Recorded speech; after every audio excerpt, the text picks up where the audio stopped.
Hello दोस्तों, कैसे हैं आप?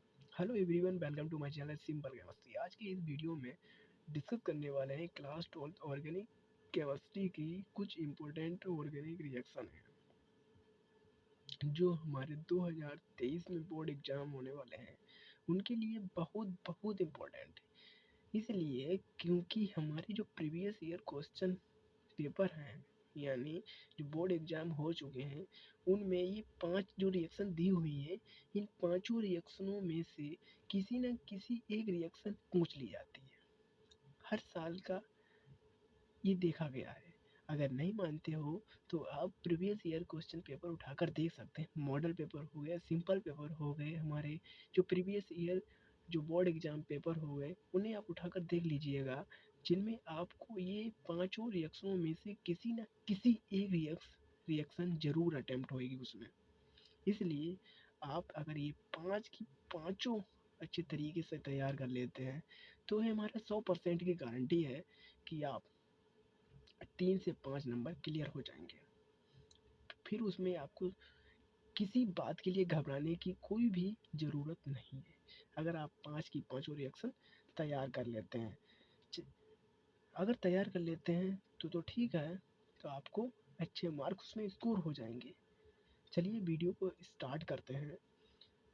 तो क्या है कि आपको पहले नंबर की तो राइमर टीमर अभिक्रिया दी हुई है, दूसरे नंबर पर कोल्वे अभिक्रिया हो गई आपकी, तीसरे नंबर पर बोर्ड्स फिटिंग अभिक्रिया हो गई, चौथे नंबर पर गिगनार्ड अभिक्रिया या गिगनार्ड अभिकर्मक अभिक्रिया, नाभिक स्नेहिक प्रतिस्थापन अभिक्रिया। आपको ये 5 रिएक्शन दी हुई है। चलिए एक बाई सीरियल बाई समझते हैं। तो राइमर टीमर अभिक्रिया है। इस अभिक्रिया में क्या होता है कि ये अभिक्रिया फिनोल से एल्डिहाइड में परिवर्तित करने की अभिक्रिया है या विधि है, जिसे हम राइमर टीमर अभिक्रिया कहते हैं, जिसके द्वारा हम फिनोल से एल्डिहाइड में कन्वर्ट करते हैं।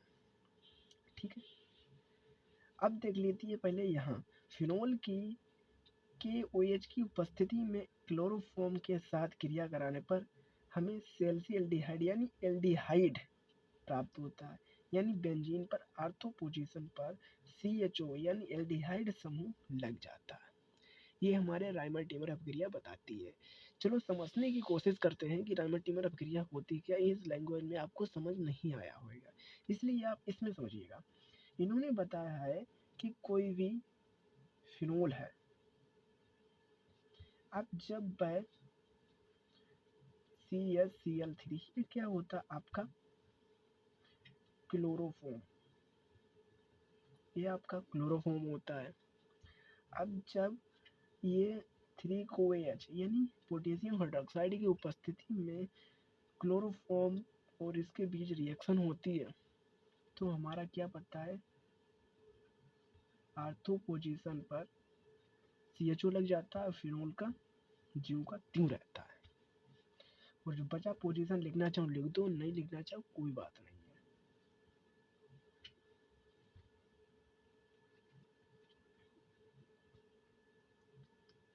यही हमारा लिखा है। तो ये राइमर टीमर क्या बताती है, फिर एक बार रिपीट कर देते हैं।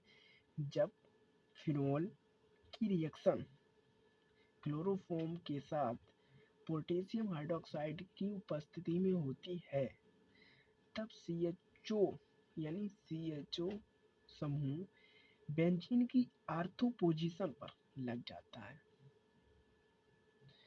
जिसे हम राइमर टीमर अभिक्रिया कहते हैं। या आप इस प्रकार से भी कह सकते हैं कि जब फिनोल की रिएक्शन पोटेशियम हाइड्रोक्साइड की उपस्थिति में क्लोरोफॉर्म के साथ की जाती है, तो हमें कोई भी एक एल्डिहाइड प्राप्त होता है, जिसे हम राइमर टीमर अभिक्रिया कहते हैं। और अगर इसकी यूज की बात करें, यानी प्रयोग की बात करें, तो इसका प्रयोग हम यानी फिनोल से एल्डिहाइड प्राप्त करते हैं, एल्डिहाइड बनाने का यूज करते हैं। यानी राइमर टीमर अभिक्रिया का प्रयोग कहाँ किया जाता है, फिनोल से एल्डिहाइड को यानी फिनोल से एल्डिहाइड में कन्वर्ट करने का यूज किया जाता है।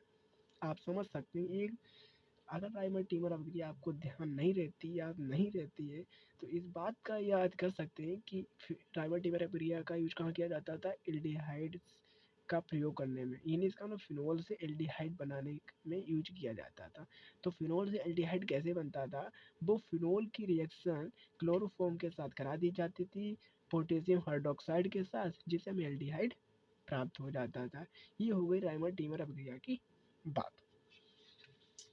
अब देख लेते हैं कोल्बे अभिक्रिया, जो आपकी कोल्बे अभिक्रिया बताई गई है। ठीक है, तो कोल्बे अभिक्रिया कहती है, ये अभिक्रिया फिनोल से बेंजोइक अम्ल बनाती है। इसका मतलब क्या हुआ, जो राइमोटीमर अभिक्रिया हमने बताई थी पहले, वो थी फिनोल से एल्डिहाइड में कन्वर्ट करने के लिए। अब ये हमारी अभिक्रिया है, वो फिनोल से बेंजोइक अम्ल में कन्वर्ट करने है, परिवर्तित करने की अभिक्रिया है। ठीक है, अब क्या होता है, इस अभिक्रिया के द्वारा फिनोल को सोडियम हाइड्रोक्साइड के साथ अभिक्रिया कराने पर बना फिनोल ऑक्साइड आयन फिनोल की अपेक्षा, जो जैसे कि माना जब कोई फिनोल है, फिनोल की NOH के यानी सोडियम हाइड्रोक्साइड के साथ अभिक्रिया कराई जाती है, तब हमें क्या प्राप्त होता है, फिनॉक्साइड आयन। फिनॉक्साइड आयन प्राप्त होता है, तो फिनोल की अपेक्षा इलेक्ट्रॉन रागी प्रतिस्थापन अभिक्रिया के प्रति अधिक क्रियाशील होता है। यानी जो फिनोल ऑक्साइड बनता है, वो हमारी नाभिक रागी प्रतिस्थापन अभिक्रिया होती है, उसके प्रति अधिक क्रियाशील होता है, क्योंकि जो फिनोल ऑक्साइड होता है वो नाभिक रागी प्रतिस्थापन अभिक्रिया यानी अधिक क्रियाशील एक्टिविटी उसमें ज़्यादा होती है, इसलिए जिसके कारण CO2 दुर्बल इलेक्ट्रॉन रागी के साथ अभिक्रिया करने पर या कराने पर, कुछ भी कह लीजिए, बेंजीन पर ऑर्थो पोजीशन पर COOH यानी बेंजोइक अम्ल, बेंजोइक समूह लग जाता है, जिससे हम 2 हाइड्रोक्सी बेंजोइक अम्ल या सैलिसिलिक अम्ल प्राप्त होता है। ये हो गई कोल्बे अभिक्रिया की बात। तो आप समझने की कोशिश करते हैं, कोल्बे अभिक्रिया हमें क्या बताती है।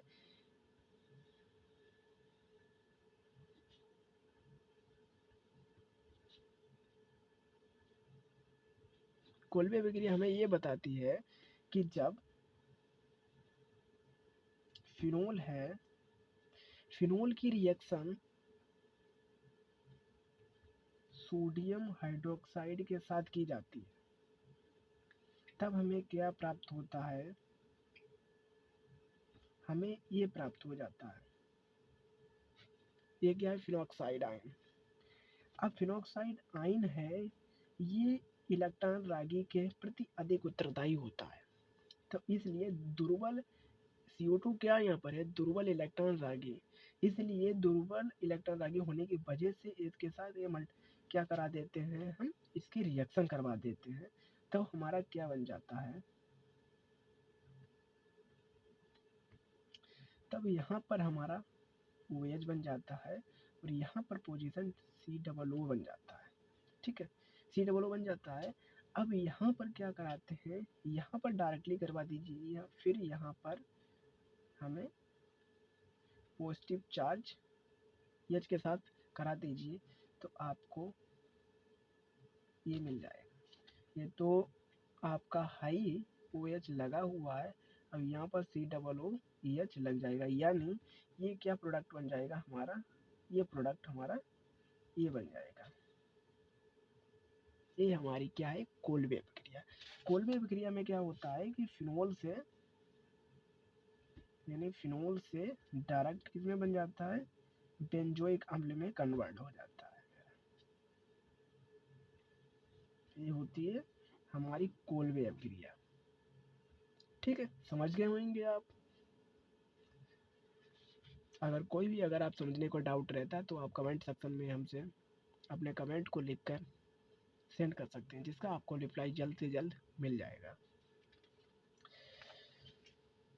अब आ जाती है आपकी तीसरी अभिक्रिया।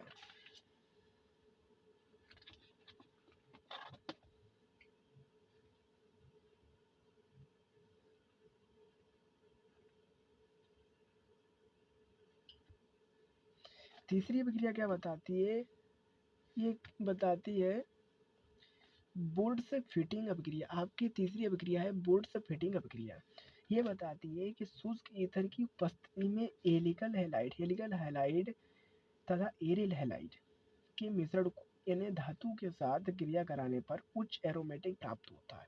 इन्होंने बताया कि बोर्ड-स्फटिकम क्रिया में बताया है कि जब एल्डिहाइड हैलाइड और एरिल हैलाइड की रिएक्शन शुष्क ईथर की उपस्थिति में कराई जाती है, यानी एरिल हैलाइड और रिएक्शन की ईथर की उपस्थिति में कराई जाती है, तो क्या होता है?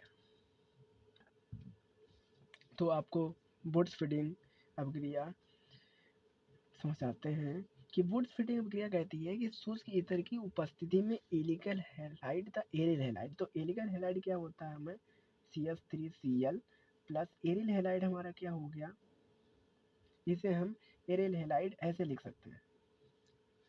अब क्या होता है, हैलाइड के मिश्रण को सोडियम धातु के साथ रिएक्शन कराई जाती है। सोडियम धातु लिख ली हमने, किसकी उपस्थिति में? शुष्क ईथर की उपस्थिति में। उपस्थिति कराने पर उच्च एरोमेटिक प्राप्त होता है, तो उच्च एरोमेटिक क्या बन सकता है हमारा CH3। अब आपको ये समझाते हैं कि ये कैसे हुआ, कि ये रिएक्शन में तो हमें बताया गया है कि ये चीजें आपको लेनी है, यानी एल्डिहाइड हैलाइड एरिल हैलाइड की रिएक्शन शुष्क ईथर की उपस्थिति में सोडियम धातु के साथ कराई जाती है, तब हमें क्या होना CH3, ये हमें उच्च एरोमेटिक समूह मिलता है। वो कैसे मिलता है आप देखिएगा कि जो CH3 है ये पॉजिटिव इस पे चार्ज होता है, इस पे नेगेटिव चार्ज होता है, और इस पे क्या होता है पॉजिटिव चार्ज, ठीक है। ये वाली चीज इसके साथ रिएक्शन कर लेगी तो हमें क्या मिल जाएगी, जब मिल जाएगी तब हमें सोडियम क्लोराइड मिल जाएगा। ये वाला समूह यहाँ से चला गया और ये वाला भी समूह चला जाएगा जब हम यहाँ से 2 ले लेंगे। अब यहाँ पर भी हम 2 ले लेंगे। अब बचेगा मेरे पास ये वाला समूह, ये समूह डायरेक्टली हमारा यहाँ पर आ जाएगा। अगर नहीं समझते तो इस बात को देखिएगा, माना CH3Cl ये हमारा क्या है एल्डिहाइड हैलाइड प्लस ये मेरा क्या है, ये मेरा एरिल हैलाइड, ये किसके साथ करता है 2Na यानी सोडियम धातु के साथ करता है शुष्क ईथर की उपस्थिति में, शुष्क ईथर की उपस्थिति में रिएक्शन करता है। तो हमें ये कैसे प्राप्त होता है कि जब ये वाली चीज ये माइनस होता है ये पॉजिटिव होती है, ये माइनस होती है ये पॉजिटिव होती है, अगर ये 2 हैं तो ये भी तो 2 हैं, तो एक ये हो गई एक ये हो गई, तो हमारे पास 2 हो गई। तो डायरेक्टली ये नेगेटिव या पॉजिटिव डायरेक्टली इसके साथ रिएक्शन कर लेगी, बल्कि इसके साथ तो करेगी, पॉजिटिव पॉजिटिव तो रिएक्शन करते नहीं है, तो डायरेक्टली हमें क्या मिल जाएगा 2NaCl मिल जाएगा। अब बचेगा हमारी ये चीज, तो ये चीज हमारे डायरेक्टली यहाँ पर लग जाएगी। यही हमारी कोल्बे प्रक्रिया बताती है कि जब एरिल हैलाइड और एल्डिहाइड हैलाइड सोडियम धातु के साथ शुष्क ईथर की उपस्थिति में जब रिएक्शन करते हैं तब हमें उच्च एरोमेटिक प्राप्त होता है। ये हमारी कोल्बे प्रक्रिया बताती है। चलिए अब दूसरी रिएक्शन यानी चौथी रिएक्शन की ओर बढ़ते हैं, वो हमें गिगनार्ड अभिकर्मक है। तो इस अभिक्रिया के द्वारा उच्च शुष्क ईथर की उपस्थिति में एल्डिहाइड हैलाइड की क्रिया Mg धातु के साथ कराने पर गिगनार्ड अभिकर्मक बनाता है, जिसकी H2A के साथ क्रिया कराने पर उच्च एल्केन बनता है। चलो इसको भी समझते हैं। गिगनार्ड अभिक्रिया हमें क्या बताती है कि इस अभिक्रिया के द्वारा हम शुष्क ईथर की उपस्थिति में एल्डिहाइड हैलाइड की क्रिया, यानी एल्डिहाइड हैलाइड पहले लिख लीजिएगा CH3Cl, हमें क्या होता है एल्डिहाइड हैलाइड बताया, एल्डिहाइड हैलाइड लिख लिया, क्रिया Mg धातु के साथ कराने पर गिगनार्ड। अब किसके साथ करा दी हमने Mg धातु के साथ, किसकी उपस्थिति में शुष्क ईथर की उपस्थिति में हमने क्रिया करा दी, तो हमें क्या मिल गया, वो मिल गया हमने CH3MgCl। ये क्या हमारा है गिगनार्ड अभिकर्मक।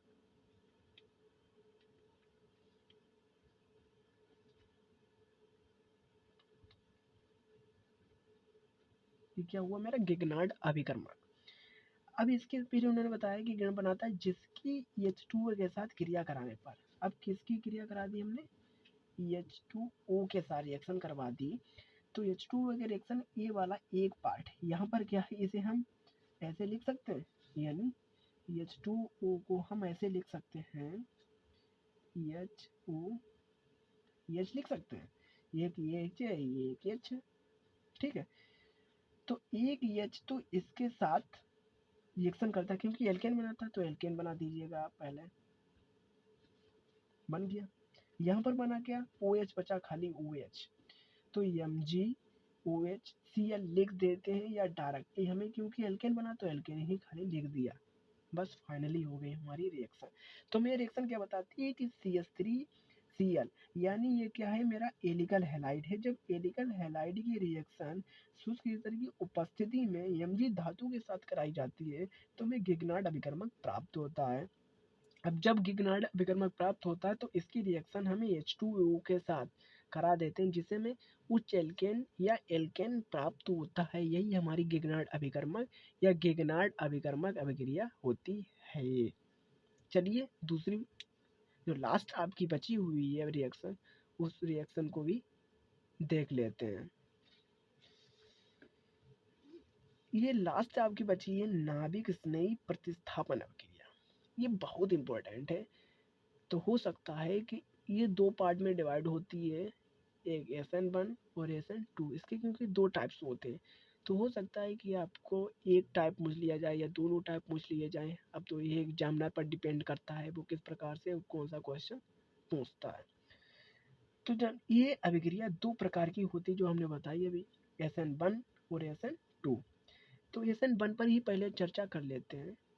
तो इस रिएक्शन में एलिकल हैलाइड का बॉन्ड फॉर्मेशन होकर कार्बोकैटायन बनता है, जिसकी अभिक्रिया नाभिक स्नेही के साथ कराई जाती इस प्रकार। वो कैसे कि इन्होंने बताया कि रिएक्शन में एलिकल हैलाइड का बॉन्ड फॉर्मेशन होता है, यानी ये क्या है, मेरा एलिकल हैलाइड का ये क्या बॉन्ड से जुड़े हुए हैं, इसका बॉन्ड फॉर्मेशन यानी इसे पॉजिटिव चार्ज नेगेटिव चार्ज, क्योंकि इनके चार्ज अलग अलग डिवाइड हो गए। कहने का मकसद ये है कि ये परमाणु आपस में जुड़े हुए थे बॉन्ड से, तो इनका बॉन्ड टूट गया और अपने अपने इलेक्ट्रॉन अपने इलेक्ट्रॉन अपने अपने ले लिए इन्होंने। इनका पॉजिटिव इलेक्ट्रॉन था, इधर नेगेटिव इलेक्ट्रॉन था, इन्होंने अपने अपना इलेक्ट्रॉन ले लिया। अब जो पॉजिटिव इलेक्ट्रॉन वाला ये है, ये पार्ट हमें नाभिक स्नेही कार्बोकैटायन, इसे हम कार्बोकैटायन भी कहते हैं। तो इस ये बताया गया है कि कार्बोकैटायन बनता है, ये कार्बोकैटायन बनता है। तो जिसकी अभिक्रिया नाभिक स्नेही के साथ कराती है। नाभिक स्नेही क्या हमारा सोडियम हाइड्रॉक्साइड होता है, पोटेशियम हाइड्रॉक्साइड होता है, H2O होता है, AgCN होता है, और भी कई होते हैं जो हमने लिखे हुए हैं, यहाँ पर कुछ लिखे हुए हैं। तो हमने सोडियम हाइड्रॉक्साइड से करा दी। आप चाहें तो KOH के साथ भी करा सकते हैं, H2O के साथ भी करा सकते हैं, AgCl के साथ करा सकते हैं, आप किसी से भी करा सकते हैं। तो क्या हुआ कि ये हमने बताया था कि जैसे कि अब समझाते हैं आपको कि जैसे कि OH है तो इस पर ये नेगेटिव चार्ज होता है, ये पॉजिटिव चार्ज होता है। अब जब ये क्या हुआ, एलिकल एलाइड है, ये पॉजिटिव चार्ज दिया है। अब जब इसकी रिएक्शन हम सोडियम OH के साथ कराएंगे, ये नेगेटिव है, ये पॉजिटिव है, इसके साथ ये रिएक्शन तो कर नहीं सकता है क्योंकि पॉजिटिव पॉजिटिव है। ये वाला रिएक्शन इसके साथ कर सकता है क्योंकि पॉजिटिव है, यहाँ पर नेगेटिव है, यहाँ पर पॉजिटिव, क्योंकि एक दूसरे को अट्रैक्ट कर लेंगे, जिससे हमें क्या मिल जाएगा, CH3OH। अब हमारा क्या बचेगा, सोडियम बचेगा, ये सोडियम हमारा इधर चला जाएगा। ये हो गई हमारी SN1 रिएक्शन या नाभिक स्नेही प्रतिस्थापन अभिक्रिया कह सकते हैं इसे, ठीक है। अब देख लेते हैं SN2 रिएक्शन। तो इस अभिक्रिया में एलिकल हैलाइड तथा नाभिक स्नेही के साथ क्रिया की जाती है या होती है। यह अभिक्रिया एक ही स्टेप में होती है, बट इसमें क्या होता था, SN1 रिएक्शन में क्या होता था कि पहले क्या होता था, एलिकल हैलाइड का बॉन्ड फॉर्मेशन होता था, और बाद में जो बॉन्ड फॉर्मेशन होने के बाद में कार्बोकैटायन बनता था, वो कार्बोकैटायन हमें नाभिक स्नेही के साथ रिएक्शन करता था, और रिएक्शन करने के बाद हमें कोई भी एल्कोहल देता था। बट हमारी SN2 रिएक्शन में ऐसा नहीं होता है। इसमें क्या होता है कि जब एलिकल हैलाइड होता है वो डायरेक्टली नाभिक स्नेही के साथ डायरेक्टली रिएक्शन कर लेता है और जो भी प्रोडक्ट बनता है वो दे देता है। वो देखते हैं हम कैसे देता है। जो ने बताया है कि जब क्या हुआ, सोडियम हाइड्रॉक्साइड क्या है, एक नाभिक स्नेही है। अब क्या है, मेरा ये एलिकल हैलाइड है, इसमें बॉन्ड फॉर्मेशन नहीं होता, बट इसमें डायरेक्टली ये रिएक्शन कर लेते हैं कि CH3Cl यानी OH, क्योंकि ये नाभिक नहीं, ये एल्किल हैलाइड है जो आपस में रिएक्शन करेंगे, पॉजिटिव है ये नेगेटिव है, ये पॉजिटिव है नेगेटिव है, तो इसके साथ रिएक्शन कर, ये इसके साथ रिएक्शन करेगा, ये इसके साथ रिएक्शन करेगा, तो CH3OH बन जाएगा सोडियम हाइड्रोक्स, ये क्या है सोडियम क्लोराइड बन जाएगा। ये दो अणु के द्वारा विक्रिया होती है, ये एक अणु ये हो गया और ये एक अणु ये हो गया, इसलिए हमें SN2 कहते हैं। बट इसमें क्या होता है, इसमें एक अणु होता है ये वाला, क्यों ये का तो एक पार्ट है ना, ये तो एक पार्ट है इसका, तो एक अणु तो कह नहीं सकते इसे, तो खाली इसे हम एक अणु कहते हैं, इसलिए SN1 कहते हैं। अब इसमें SN2, क्योंकि दोनों अणु है, एक पूरा पूरा एक अणु ये है, अब एक अणु ये है, क्योंकि इसमें दो अणु हैं, इसलिए इसे हम SN2 रिएक्शन कहते हैं। चलिए आपको हमारा ये वीडियो कैसा लगा हमारे कमेंट सेक्शन में ज़रूर बताइएगा। अगर आपको अच्छा लगा हो तो हमारे वीडियो को लाइक करें, और हमारे वीडियो को देखने के लिए बहुत बहुत धन्यवाद। मिलते हैं अगले वीडियो में। Thank you for watching video.